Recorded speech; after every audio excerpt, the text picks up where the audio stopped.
Welcome back to our continuing coverage of the 2016 spring playoffs between CounterLogic Gaming and Liquid. CLG showed their resolve with a controlled victory in Game 2 and tied the series 1-1. Part of how they did that was through Darshan and Smithy having a little bit more presence in the early game. Freak, let's talk about these two guys. Yeah, I mean, Darshan was awesome, right? We wanted to see what can he play now. The Graves is gone, the Gangplank's gone, they're banned every single game. Echo turns out works pretty well with the Majai's Soul Stealer stacking up, so mass props to him.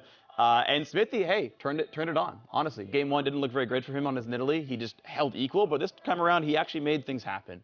He got the gang soft. The ZC was a really big deal in getting the pick. So but they're back on blue side, and they did first pick the Nidalee on blue side in Game 1, didn't have a ton of success with it. So I guess one of the questions would be if Team Liquid, since they're willing to play against it in Game 1, leave it open again, will CLG jump at the high priority Nidalee? I think he can certainly play it. He's had good games on it. He had one bad game on it, but I think a player like Smithy should be confident enough to know, hey, that game didn't work out, and he knows how to fix it, right? Like, he should be able to perform better on it. And I don't think it was just the champion. I think he just played a lot better. And an indication of that is simply look at the time at which he got sated, right? He got sated like 5-6 minutes later. The fact that he's putting on pressure, denying him those stacks, as well as putting on, and he's not just counter jungling, he's getting lots of kills and assists. Like, he's really, really active. He did a great job.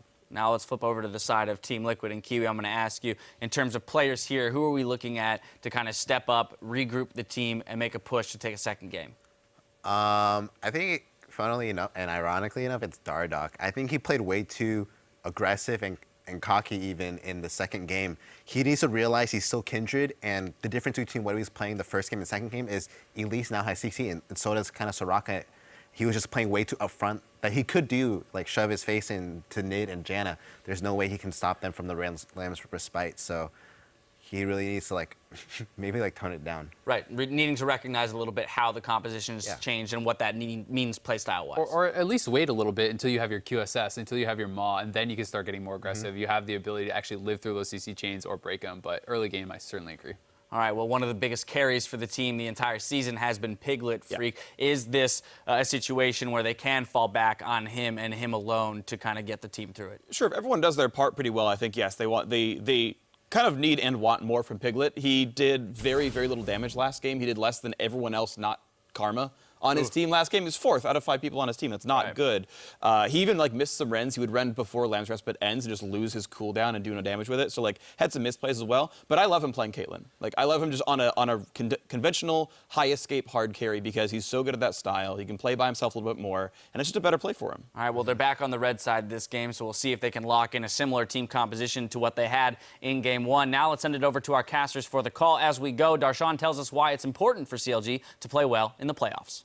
Well, after I won the finals the last time, I really wanted to do well on the world stage, and that didn't really happen. And now we as a team need to do well so we get another chance to go back on that stage. But first, we need to focus on this semifinals match, and it's really important to me because I think Team Liquid is a really strong team, and we need to come in even stronger to make it to the finals and actually have a chance of winning the North American title. And it's only going to help if they're able to do that in a more stunning fashion, to show themselves that they're not even having trouble at home, that maybe trouble will come when they go to Worlds, which Worlds is here, so it'll still be home, but you know what I mean. You know what you mean. Well, the one thing is last year they had an undefeated run through the playoffs, so already with Team Liquid taking a game off of them, it's going to be a little bit different, but they know the journey is going to be different. Yeah. They can still win this series, 2 more games out of the next 3, and they move on to the finals.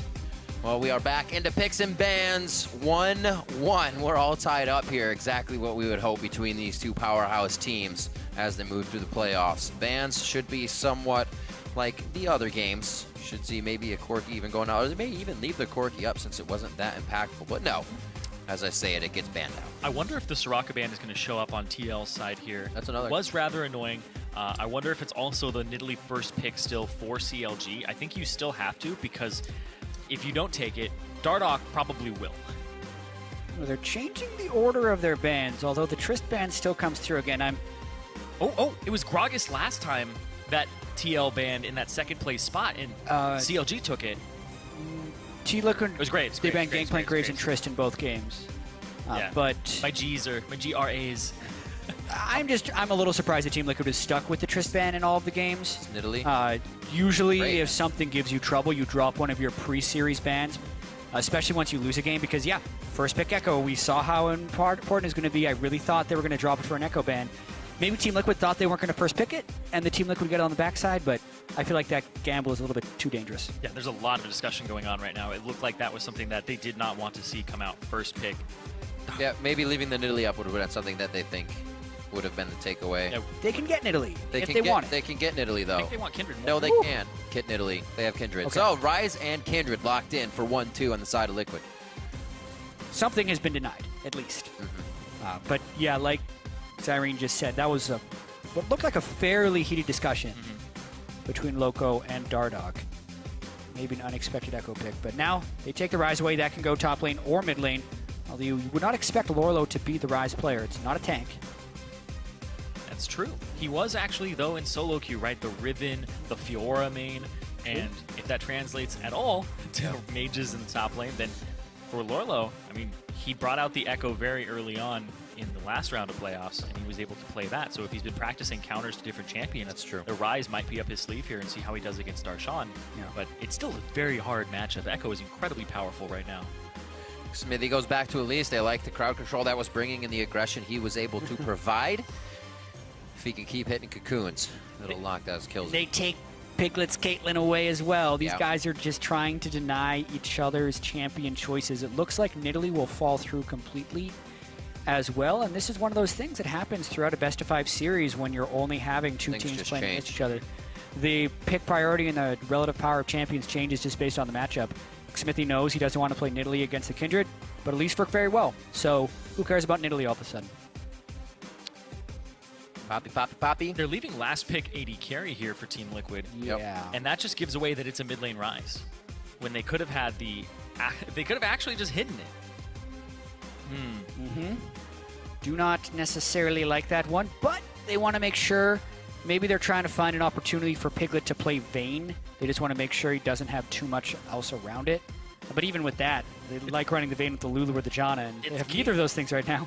It's still Caitlyn, though. Caitlyn will bully you. Yeah. You have to lane swap it. I'm actually quite surprised that TL even picked that Rise very early on, because they're just denying it from Buhi, right? Whereas maybe you could have left it up in first pick. Oh, boy. Nivea Soraka. Oh my god, this is so annoying! This is such an annoying composition here from CLG. I'm just shocked to see who he play in Nivea. That is just not his type of champion at all. Hui has pretty much only played champions who can help in the side lanes, and Nivea is this stationary wave clear team fighter.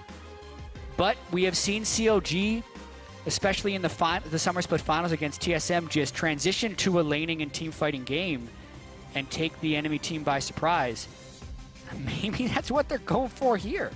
This composition is incredibly annoying from CLG. It's a great team fighting team composition for sure.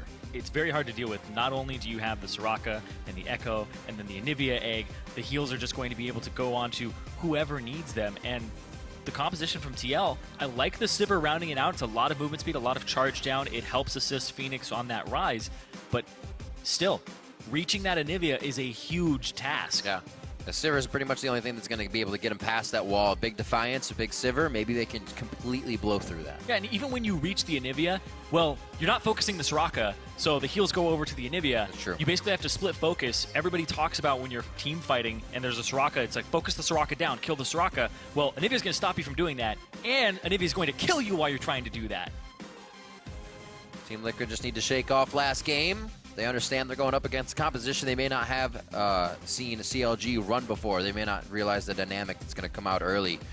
CLG always has something up their sleeve, and now it's to kind of test who he's champion pool, something they really didn't do all split. This guy was the one who would run the Victor, the Twisted Fate, LeBlanc, Corki when the team needed those things that were kind of near the top or could be played. But the Anivia now, and usually when we see an Anivia pick, it's a pretty nice pick from somebody. They can usually put up some good play on it. Yeah, it's a fairly rare pick, but if you pick it in the right situation, when the enemy team doesn't have enough ways to get through the wall or to flank around the back or to interrupt you out of the ultimate, it can be very effective. And this could be one of those situations with Lorlo being the only person who can stop the Anivia ultimate. Well, we're heading into game 3. Tell us who you think is moving on to the finals. Send hashtag CLG win or hashtag TL win. We'll update the poll in just a bit.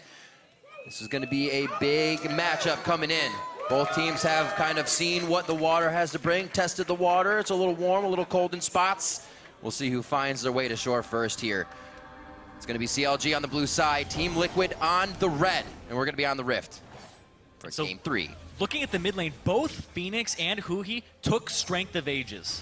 So I actually got to talk to Froggen about this back in February, and he was saying, watch out for it. It's going to happen. All you do is farm Raptors, go back to it, get the health stack, walk by your jungler when he's farming camps, make sure that you're wave clearing and getting it. And because you're in a siege scenario as Anivia, if you get chunked out or poked or anything like that and a cannon minion goes down, boom, you get a lot of HP back and you can continue the siege from there on. Yeah, and hey, it increases your max health, which means your egg gets more health too. So it's doubly effective. Tank and Anivia strats, but really, Strength of Ages is one of those incredibly versatile masteries that is just generically good. It has a high gold value. So unless Huhi was going very burst heavy with Thunderlords, Strength of Ages would be the next choice. Even more annoying. Yeah, like you said, he could get it up very early if he gets the cannon minions as well as the Raptors. He even just has to walk by them as Xmithie is taking them. Same with Phoenix. He also went Strength of Ages. We're seeing that more and more on Rise, actually. It's all about survivability. The champions have enough damage on their own, and that's why we were seeing like Storm Raider Surge and now Strength of Ages onto Rises because, well, they don't need more damage. They're 100% fine in that department. See, Grasp, the strengths. Oh, match! Oh no! What? Oh! That is not exactly how you want to start it. Oh my god! And the discipline to give that kill over to Huhi. Yes. Holy, that was a mind game and a half. So there were not deep wards for one. And this is the second time CLG has modified the level 1. The first game was because Darshan was farming the bottom lane. This one, though, was Matt was going in to try and harass blue jungle because it was a blind start and he was expecting to either stop Gromp from the Caitlyn and Soraka or a Wolfcamp or Gromp from the other two. And he's just meandering in, thinking they're going to be doing something. Yeah, he's on the opposite side of Piglet, too. Right, so they were going to come around and he would have the exit path already of the jungler. He tried to panic flash so early, I think he misjudged the direction when he got hit by this rocket. That could be one of those things where his camera's not on his champion, and he takes damage, so he immediately flashes away. Oh my god, that's... Oh, man. That's tough. Matt likes to be really aggressive on that Karma early game. It's the reason they keep picking it. He can be just a nuisance on that champion. Same with his Janna play. Yeah, but that's super good for Huhi in the mid lane. Having that kill on Anivia, if there's any champion you want early kills on, it's definitely Anivia. Yeah. Yeah, he started Doran's Ring to the Mana Crystal of Phoenix, but what this means is if Huhi he's not going to go tier on Anivia, but he's still going to get to Rod of Ages so quickly. Darshan adding the pressure to Lorlo in the early game, knowing he can get that aggression on. Every time Lorlo's going for a CS, Darshan taking advantage, may get the flash here, but the Corruption Potion was used just early enough to keep Lorlo out of that flash range. And also, the first stack for Kindred does not go to Dardoch. Xmithie has the side jungle control because of what happened to Matt. This is about the best 3.5-minute start COD's had this series. Yeah, but on the contrary, last game, TL had one of the best starts they could hope for with the jungle invade, with the way the lanes were going in their favor in the push bottom. So CLG, now they're going to have a good start, and we can see what they do with that type of lead. Where Xmithie looking really aggressive here onto Phoenix. The walls coming in. Really good. Blows the flash right away. Not something they had in the first game when we saw him playing with a lack of crowd control. Now it just comes right away. We were talking about Chronologic Gaming doing well. CLG was able to get thwarted by TL last game in the early part. CLG had set up all those wards on the red side jungle, tried to go for the top turret, but stayed too long. Didn't seem to phase them though. After that, they took full control of the game. Coming into this one, already seems like the momentum's in their favor. Kill onto Matt, flashes blown in mid. They're taking control. Huhi missed the last hit on that cannon minion. The free gold is the hardest sometimes. The Strength of Ages! Kobe would be sad. When it takes Strength of Ages in lane, you have to like really tunnel on those cannon minions. They're worth double, essentially. They're worth 2 cannon stacks. Yeah, basic. 2 Strength of Ages. Yeah. 20 health. Yeah. Make sure you use a spell on it, whatever. But Lorlo... flash. This could still be a kill. That steadfast presence being down. Parallel convergence locks him up for enough. He's going to give it right over to Darshan. More discipline in giving the kills over. This is looking really bad for Team Liquid. Ever since in Game 2, when their over-aggressive gank bottom lane turned around on them for 3 kills, Yeah, the TPs. Team Liquid has just not looked the same. All of CLG's plays seem to be working. That's not a super creative gank that xSmithy did there. He walked through the river, which wasn't warded, and then he was so far ahead of the gank that Lorlo flashed and was still completely dead to rights. So Team Liquid is just not positioning themselves well and not making the smartest decisions. I'm stuck. And CLG is taking full advantage of it. And this is the CLG that CLG fans were expecting to see here. Darshan with a very dominant lane, xSmithy having some pressure on the map, and a creative level 1 to throw the opponents off. And we think about even just the level 1 and the Anivia pick from Huhi. We haven't seen CLG in, what, 3 weeks now? Yeah. They've had a lot of time to prepare and practice different strategies, and we saw something that was an adaptation there at the start. I would have figured there would be Twisted Fates coming out before we saw this Anivia play from Huhi for sure. But it doesn't seem like he's reaching too far back, doing well in the mid lane as top gets a little bit of pressure on, but they're able to survive this one for now. And to take a step back to the start of the game as well, it doesn't seem like Team Liquid is making the soundest strategic decisions either. Looking at the AD carry matchup, you have a Sivir into a Caitlyn. And normally Team Liquid would want Piglet to be able to lane against Stixxay, For sure. but not in this champion matchup. So you take that one step further, and you wonder, why did they not do aggressive lane swapping wards where they 4 to 5 man invade to get deep wards so they can control a lane swap? Instead, they're blind swapping and also blind invading with one person. So not only did they not guarantee the lanes, they were also more heavily punished by giving up the first blood. Could have guaranteed themselves quite a bit if they had gotten to the jungle safely at that level 1. CLG seem to have done their homework and were in the right spot at the right time, leading to about 1,000 gold lead here. When CLG had one last time, they did not let go. Dardoch looks to get himself a stack here as he finds it. I think this will be number 2 for him. I believe. And going even further back than just what happened in the early game, the champion select where they showed both of their solo lanes allowed this Anivia to get picked, which you typically only see as a red side counter to things. It just goes even further back. And he did go tier, actually. Oh, the cannon! Okay, there. He's going for the super stacking Anivia, tier catalyst. Something Peke did a lot at Worlds when he was playing Anivia. But it definitely takes a long time to turn into a powerful champion. And actually just thinking about the matchup too, how much mana does Ryze actually need to go through Anivia's HP pool twice? A lot. We're gonna find out. Ask Mr. How Owl! This much? It wasn't 3. It wasn't 3. But even then, if he would have been egged, I don't think Phoenix has enough mana to kill him again. Yeah. Gets out safely. The thing is, with that build, you got to kind of keep it in your mentality as well, even if you're on the brink of getting kills with your ice spikes, because it looks good when you do that damage. You still have to be Anivia. You still have to charge up. You can die very easily still. Yeah. And charging up even extends to Stixxay in this matchup. He ended up getting a cull, which is not uncommon when you have a Soraka as your support. It's something that Immortals were actually doing a bit. And Wild Turtle would always take that when Adrian was locking in the Soraka. So it's a safe lane, and the reason that people don't actually start cull is because, well, it's kind of risky. But lane swaps, you see it, and Soraka lanes, you see it as well. So Stixxay, he'll be ending up on kind of a burst of gold later on. But CLG, they're just kind of investing in what they've already done. Yep. Playing the stock market right now. More just the bond market. They're doing the safe investments with the call as well as the catalyst to tier right now. No immediate power, but we saw in the draft that CLG was drafting actually a team fighting composition. So they would then force Team Liquid to make the plays onto them. And since CLG had that slight lead early, they're just going to invest in some of the gold generation items or the items that turn on and power much later on in the game and just kind of take it to that point. Oh, man, another Dark Seal for Darshan as well. He's up 33 CS. It's one of the reasons they can kind of sit back and hang out, right? We got to kill the Darshan early. Fantastic. Kill the Darshan. We got the Darshan. Yeah, kill the Darshan. We got to kill to Echo early. We got to kill to Huhi early. So that even allows them to just sit there. They don't have to farm for those first items. They pretty much pick them up and we're like, all right, we're already ahead of the game.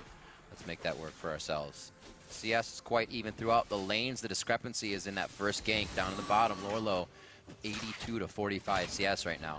It looks like Darshan isn't going to slow down on that pressure at any point in time. It's so strange because Darshan actually saw Dardoch clear out the ward, and he's still sticking around, very confident in his play. Right. But he's on a pink ward, so he knows that Darshan doesn't have vision of this. He can't shove up completely and He actually. does have a buddy. He's got Xmithy coming. They would win the 2v2. Yeah, they would. But you're going to be able to see him on that ward. He went into that bush. You'd have to know by now that they're almost baiting something now. It's a 2-on-2. Who wants to take it? Ooh, nice boomerang from Piglet. Stixley put himself towards the wall, so didn't really have an escape path there. We're going to have a back coming in from Xmithy, and that pressure in the top lane may pull up Dardoch for some pressure, but he's in the bot. It's a 2v2, No kill and the gonna answer come is in. neither player wants to take it. No. But the interesting thing is there was an uneven distribution of vision right there. So CLG was expecting the Kindred to stay there, whereas Team Liquid knew exactly when the Elise had walked over, but it's still just going to be everyone recalling to play it safe. Yeah, and Dardoch, he ended up walking up because Xmithy had walked into the second bush, so they didn't know if he was still chilling in there or not. Xmithy backs, Dardoch goes and clears Gromp, and then he comes back and actually sits in the bush for a little bit longer, so he wasted a lot of time on that bottom side.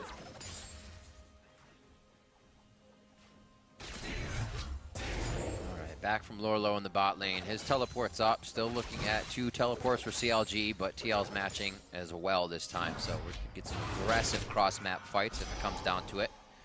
Phoenix more than happy to charge up as well. Those guys are saying, who can stack faster, really, in the mid lane?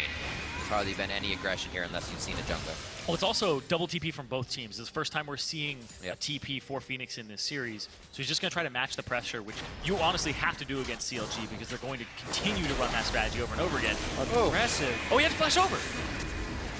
Oh, Took a lot of steps there before really attacking Dardoch on that. I think he was trying to go for the Raptor as well as get out sneakily, Yeah. but could not. Darshan used TP, so he has to get something for it. Matt's Matt's already a little low. He's going really aggressive. Just out of the parallel convergence, Defiance goes on Tidewinder, right back through Matt.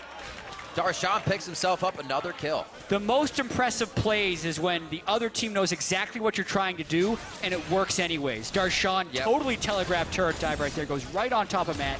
Matt dies with flash up right there. So definitely could have flashed away, but did not catch that second half of the Timewinder or think the ultimate was going to angle it such that it slices back through him. Oh, man. Still getting sieged on right Huhi here. and Phoenix just crossed paths. They didn't see each other. Phoenix is coming up. And straight ships in the night. It's going to be Phoenix on the top side now. Huhi bound down to clear, but the team seems to have that sixth sense. Yeah, and they're I mean, able to Nivea could back still teleport in to off. make it a 5v4. There's the Sivir ultimate. They are on the hunt. There's the ultimate actually coming from Aframu as well. They're going to be pretty healthy under the turret. Do they turn now? It's going to be a healthy Huhi, and it does not seem like they will continue to engage. Whoa. That Defiance, it was Piglet getting locked up, so really the follow-up damage wasn't there. He spell shielded, but a Nivea E can pass through you, then you detonate it, so you actually get hit by it twice. So spell shielding a Sivir, you can't do that. The Q, right. Yeah. Hit him in the face. Either way, defensive teleport by Huhi to match Phoenix's roam right there. Very defensive based on the ward positioning. It wasn't trying to turn away the fight, he was just trying to dissuade the dive. Because of that, Team Liquid ends up being the aggressors at the end of it, and I think they can take the script out pretty easily.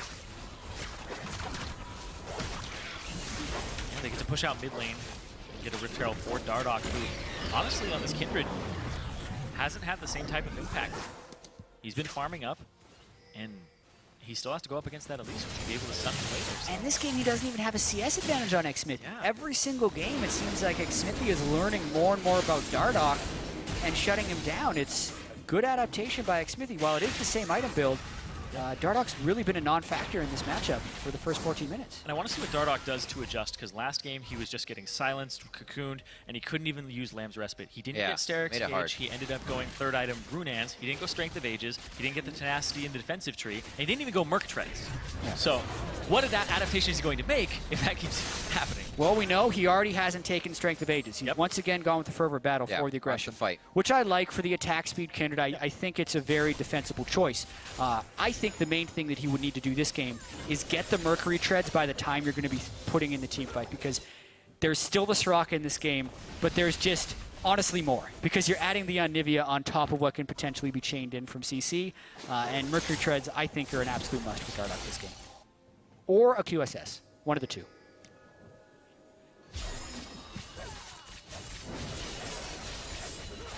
Still top lane pressure coming in now from Piglet and Matt. Looks like they'll give Dardoch more time to get bigger as well in the jungle here with Phoenix. Like you guys were saying, he hasn't been doing as much, but still trying to be a carry potential for the team with the build he keeps going on that Kindred. Who he grabs blue. Mid lane's going to be a farm off now as Phoenix and him go back and forth. 1 kill already for Who He. Pretty much all he saw since the beginning. So they're putting Phoenix in the bottom lane. They gave him blue. He's going to be in a 2-on-1. And then Lorlo is going to be up against Who He. But Phoenix has TP, but they're making a play in his lane is what it looks like. Yep. Bring the play to the TP. He actually has TP advantage over Who He. They're not playing to his side. Lorlo has to go hold top as well, so they're going to put their dual lane in the mid and try to deal with the Anivia. Can't really deal with that wave clear, though. Nope. Actually, TL would love to group here. Infinity Edge finished for Piglet. If they could actually get CLG in a position, get those blades bouncing around, they could actually get themselves a nice fight. Already tried for it in top, and now it looks like CLG trying to dictate mid a little bit, but this may just turn into a dragon. CLG definitely has a lot of control. You'd expect them to go for the dragon pretty shortly here, knowing that Darshan has his teleport up. But at the same time, based on their itemization choices, they're willing to take their time with this. Yeah. It's not like Team Liquid doesn't also scale well. Sivir, Ryze, and Poppy are tremendous team fighters late in the game.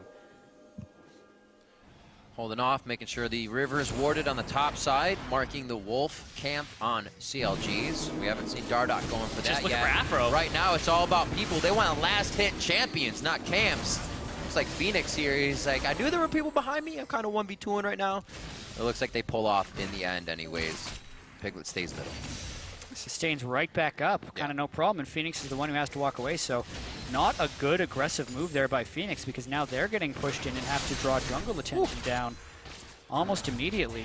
There's a ward in that bush, too, so as soon as he jumps over, but oh, Stixxay! A flash forward. Everyone can TP into this fight. Stixxay is going to stand still on this one. Wait, Defiance keeps him there. He stays in the fight. Hits Lamb's respite as well, but goes down finally.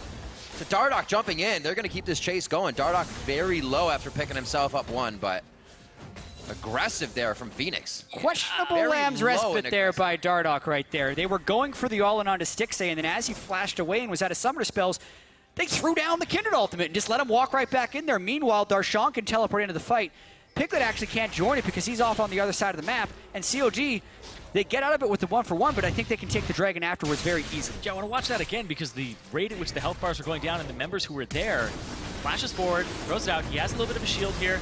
The heals will be coming out from Afro as well. He's already rather low. Phoenix is also kind of low, but I mean, he's got a karma shield. Yeah, No way. They would have killed Stixxay first.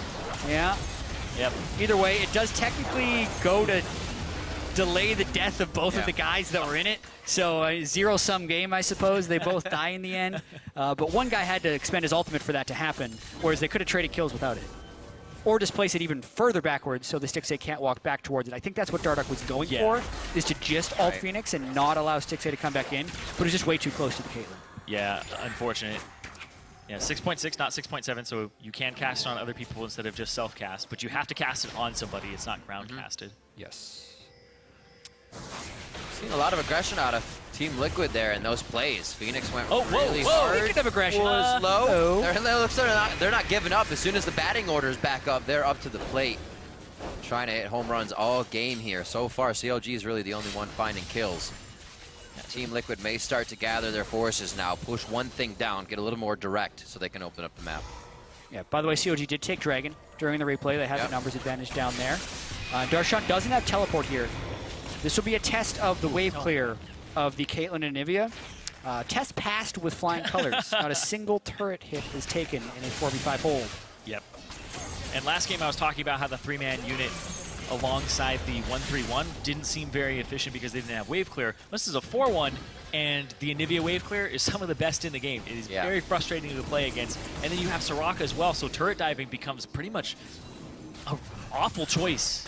If you decide to turret dive that composition, you're probably going to lose. You have to go for these picks and skirmish. The game changed drastically because of those picks over CLG. The past few games, both teams have been low on wave clear. This one, much slower for TL. They've yet to take a turret down in this game. They just can't seem to get enough damage down. We saw them group bot. Now they're trying to group mid, but there's always one person that can keep clearing those. Yeah, not only does the ultimate kill the minions over time. It slows them so they don't even walk up to the turret fast enough. They don't even stand a chance. Can't even get Karma to help out. They just slow down. Liquid picking up their own resources here. Haven't really been able to put their foot in the door to find a way in past this 3,000 gold lead of CLG. CLG doing really well, though. And we've seen them play slow games where they just play the map, they wait for the opportunities. CLG being incredibly aggressive when they have a lead is a little uncharacteristic. They like to choke you out of the game. Yeah, this is actually fairly similar to game 1 if you just flip the team that's winning. Team Liquid had the 12 kill to 1 advantage at the very end of the first game. Only a 3,000 gold lead for CLG. But they're extending their control. The Dragons aren't stacking quite as quickly, but they still have the Dragon advantage and also the team fighting team comp that will be able to set up for them later in the game. So CLG is definitely in the driver's seat here. This is a big task for TL mentally. It's a best of 5. You won a game, now you lost a game, and this one, you're coming right off of a loss, and this composition that you allowed them to draft is incredibly frustrating.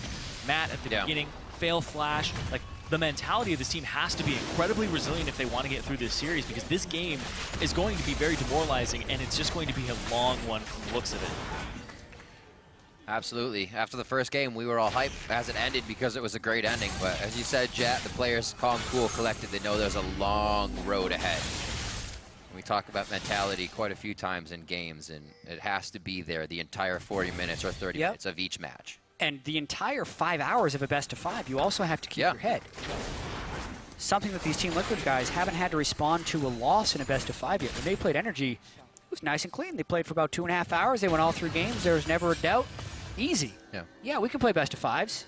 But when you lose that first game, a lot of it changes. And we talk about in-game how stressful it is. A lot of times you can burn yourself out preparing, getting ready for the game, even mentally in that situation. Well, even in games like this, you start wondering, okay, how much of a chance do we actually stand against this composition? How much energy should we really spend on this game mentally? Right. And on each game. In a BO5, you need to actually go all out, but it's so difficult. Honestly, this is a composition that tilts me just seeing it because it's so frustrating. Like, what are your options? Zyrene is losing air right now. Your options are so hard to execute on against this composition. It's like, get the right flank. How do we kill Anivia fast enough? Well, I guess he's going to peel for the Soraka, so how do we kill Soraka fast enough? It's so frustrating.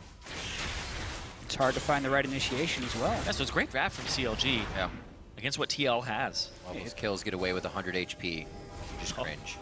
I think it's a great draft from CLG, and they're kind of flexing their muscles for how versatile they can be. Because this is the type of draft that Team Liquid wouldn't have been expecting, which is why I think Team Liquid is safe kind of picking the things they do. Oh yeah, they're going to split push a bunch. Let's make sure we have teleport flank, put Phoenix on a good laner, pivot on Sipper, great, we'll rotate faster than them. But when you then look at it and say, well wait, CLG's just picking a strong top laner, tank, and then a strong 4-man wave clear unit, you're like, what? That's not what they did during the regular season. One-dimensional. But it shows, you know, the second dimension of CLG. in that second dimension, the change comes from mid as well. It's not just Darshan picking up a Yasuo teleports. Trying to go harder. It's Darshan teleporting in on the Echo, getting himself into a safe spot. Matt's actually kind of broken off from the team. That's difficult for Karma, so they get together and they group right in the choke, as you say, Zyrene. Darshan goes in. He knows that's a bad situation, as the team also doesn't want to follow in that position because it is so dangerous. They back out. They've got the health on Phoenix, so they've got control of the map.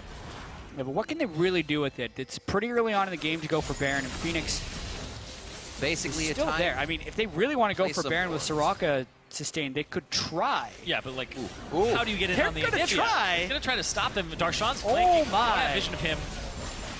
There's the peel off. Oh, Piglet's the main target. They got him. Oh no, on to Dardoch now. Piglet goes down very, very early in the fight. Lorlo tried to get a nice hammer down on the team, but it just wasn't enough to stop the DPS coming in. Darshan has to rethink the situation. Phoenix, one last shot, and Stixay is going to find it. CLG just being relentless in these engages, making sure they get everything possible. CLG are looking incredibly clean right now. Their Baron judgment this series has been so damn good. Yep.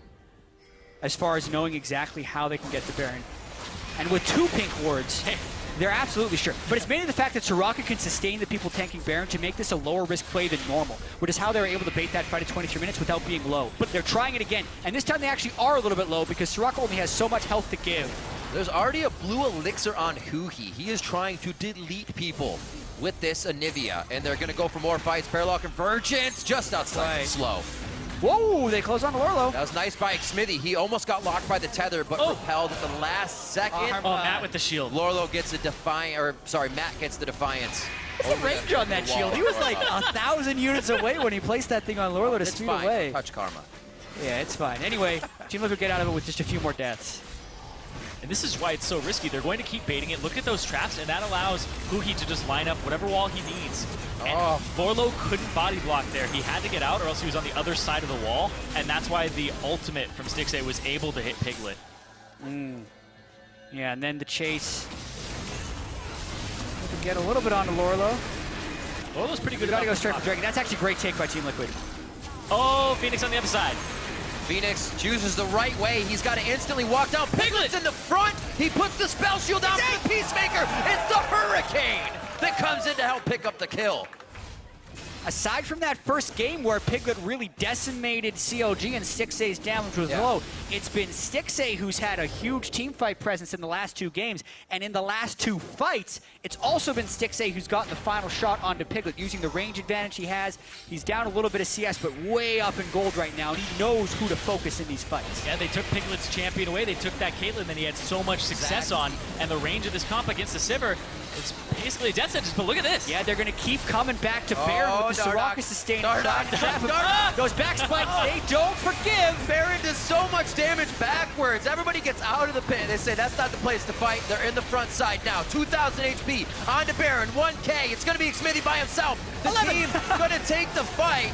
And it looks like they'll be all right here. Lorlo's going to get slow just again outside the parallel convergence. Phoenix. But there's a red buff on. Stixxay, a 1, 2, a third shot. He comes up with a triple. No, it's taken by Darshad. May as well be, though. That's 10 kills to 2 right now. Just the Soraka that is down. And CLG is relentless with how they are forcing Team Liquid into this Baron. They're going to get a lot off this push. Oh, they're definitely going to get a lot here. Stixxay positioning forward. They want to be as aggressive as possible. They have the wave clear. They have the Baron buff. This is at least an inhibitor here, Rip. Chronologic Gaming fantastically pressuring their leads, playing the picks and bans. Very smart to almost gimp Team Liquid coming into the Rift. And they've done so here. Stixxay using that Caitlyn to the same effect Piglet did in game 1. What is Team Liquid to do when they fall behind early in the game with this composition from minute 1 when Matt went to face check? See the Baron fight. And here they're already down their 80 carries, so you know in a full-on team fight they're out of it. And the way CLG pulled out as Dardoch goes in was just the perfect timing. But Dardoch didn't have vision of the pit. He jumps in, and then Matt throws a ward down. So Dardoch was like, I have to at least attempt. Right. If it's super low, just check it. And he wasn't able to wait that half second before Matt put the ward down for the actual check there. That would have been much safer, so. Things become so scary when you're almost relying on the fact that you have an invincibility ultimate to check, right? It's not going to be used for the fight, it's so I can check this.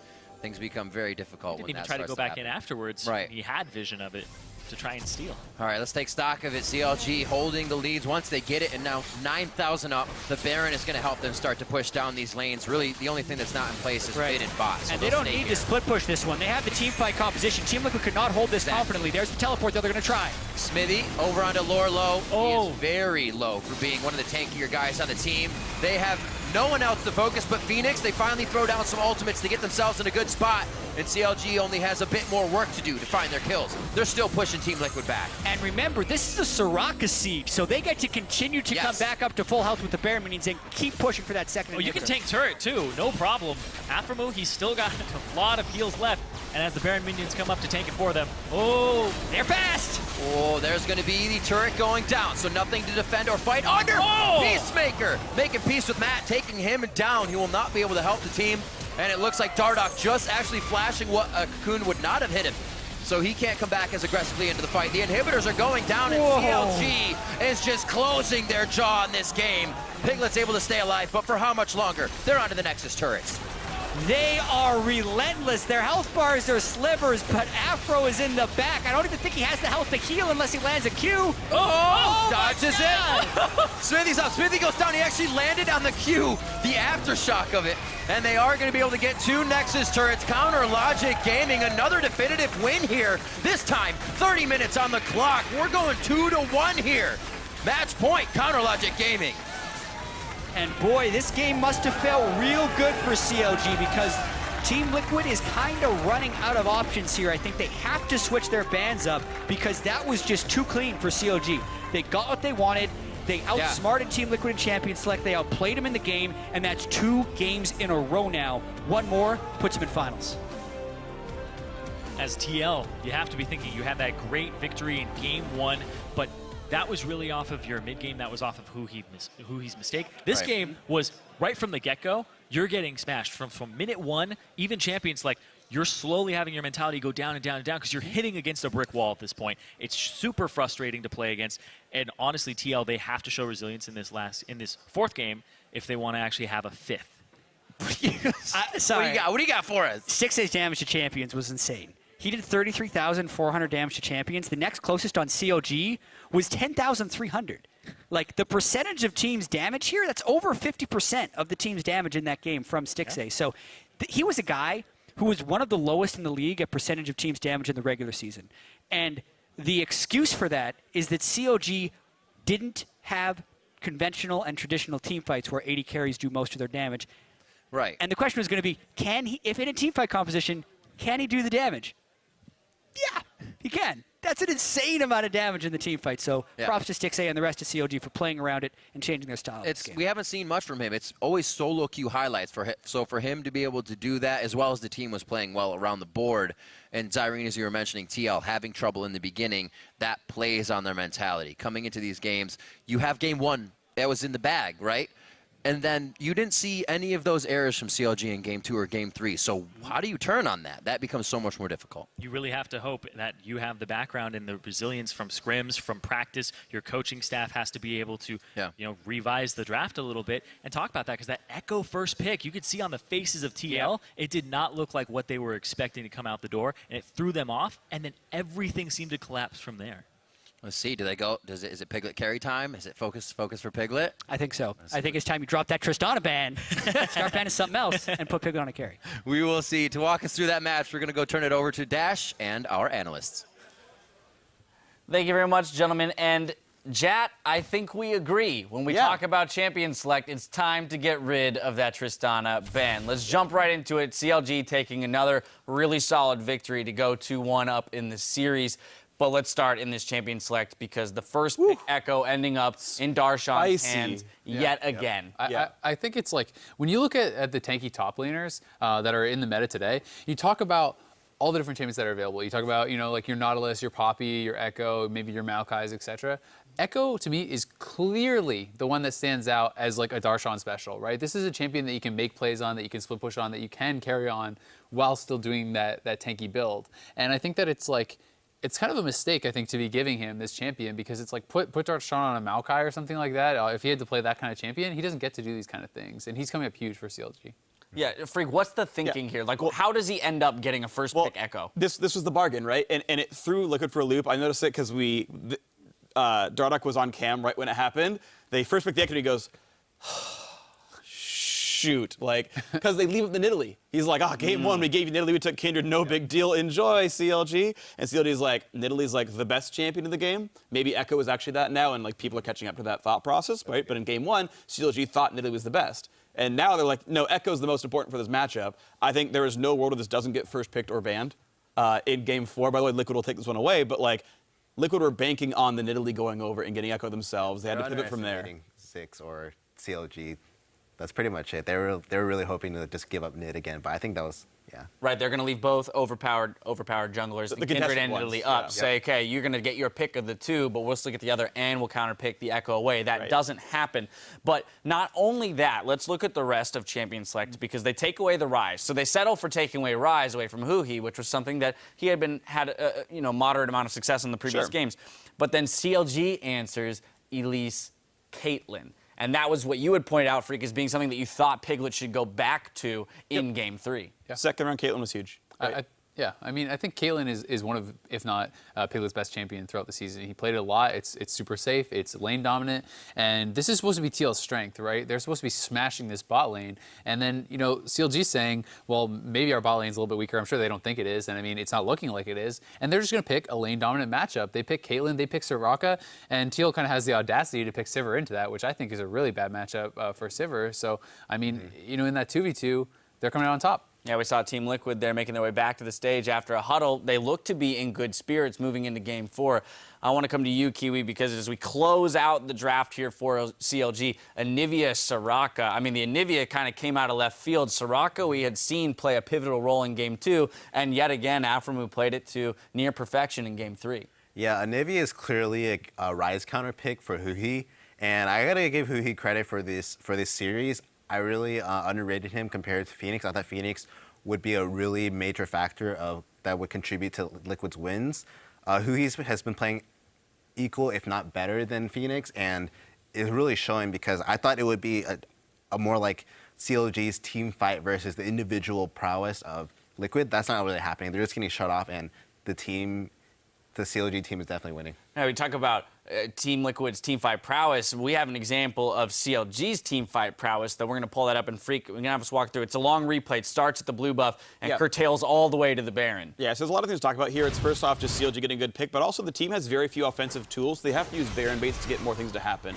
They're out running in, getting a lot of damage, but the important thing is when the first bit of burst comes down, Liquid loses a ton of cooldown. So Darshan's here, he's tanky, he doesn't care. Styx is in prime position to deal damage, and at a certain point you're going to see sort of Ryze get cut out for a lot of damage. Ryze will have to flash, and the Kindred ulti will be burned. It's right there. It's Cocoon into that little bit of damage, and they're okay. Team Liquid are now out of cooldowns, but now the only engaged tool CLG has is Cocoon. So they say, hey, your cooldowns are down. We want to press an advantage, so we're going to press Baron. And Liquid have to check Baron. You don't give away free Baron. Heck, it's even on top of a Scuttle Crab. Like, they know they have to go in, but now they get to go back in for the fight. And Phoenix gets jumped in right away by Darshan.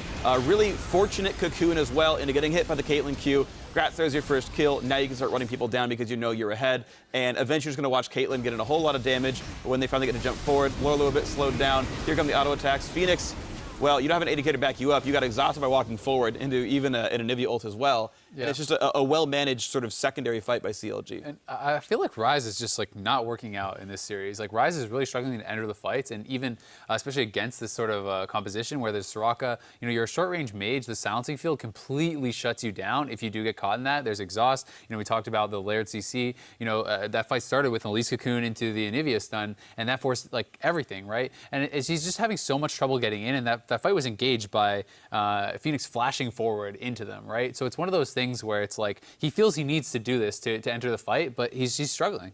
Yeah, ultimately a fantastic game there for CLG. I mean, we've seen it. We have some expectations of what Team Liquid will do when we come back. We'll figure that out in just a moment. CounterLogic Gaming are just one win away from locking up their spot in the finals, and we'll be right back with Game 4 against Liquid in just a few minutes. You're watching the North American Spring Playoffs.